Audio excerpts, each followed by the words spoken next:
देखिए, त्यागपत्र देने का जो प्रमुख कारण है वो है यूजीसी के नए नियम। जो सरकार ने यूजीसी के नए नियम लागू किए हैं, इससे मैं काफ़ी आहत हुआ हूँ।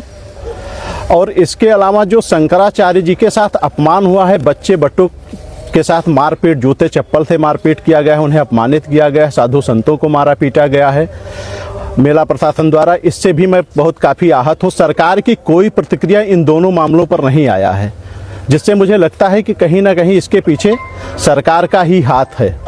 इससे मैं काफ़ी आहत हूँ। इस कारण मैं भाजपा के प्राथमिक सदस्यता से भी इस्तीफा दे रहा हूँ। भाजपा के आप कर्मठ और जुझारू बिल्कुल आप एक थे, लेकिन आपके जैसे इस्तीफा देने के बाद में, और मान लेते हैं कि इस्तीफा दे दिए हैं और आप विधानसभा तुलसीपुर से आप टिकट भी मांग रहे थे, आपको टिकट दे रही है भाजपा, तो फिर क्या आप वापसी करेंगे?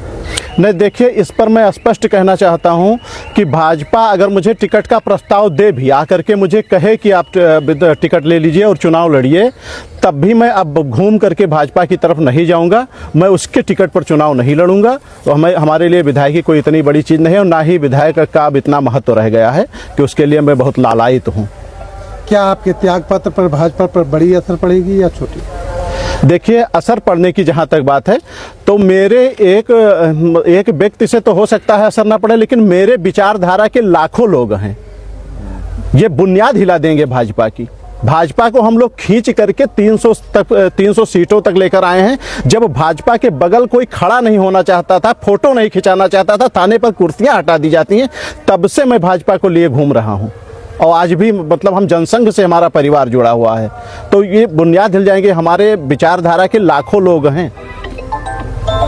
बस यही मैं कहना चाहता हूँ आप सभी को। मामले से जैसे मान लिया जाए, शंकराचार्य के मामले को लेकर आप काफ़ी उत्तेजित हैं कि आखिर शंकराचार्य जी से अभी मान लिया जाए कुछ ऐसे माफ़ी मांग लिया जाए या कुछ उनके साथ में अच्छा कार्य किया जाए, तो फिर क्या? सर्वप्रथम तो मैं ये बताना चाहता हूँ कि मैं किसी प्रकार से उत्तेजित नहीं हूँ।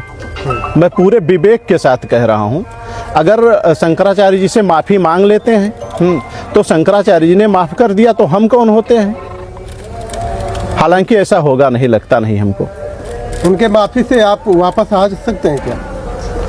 देखिए, फिर एक मुद्दा आ जाएगी। वापस आने ना आने की तो अलग बात है, लेकिन जैसे यूजीसी के नए नियमों की बात अगर कर लीजिए, तो यूजीसी के नए नियम से भी काफ़ी आहत हैं। उसको पढ़िए एक बार आप लोग। उसको सरकार वापस लेगी तो हम वापस आ जाएंगे। ठीक।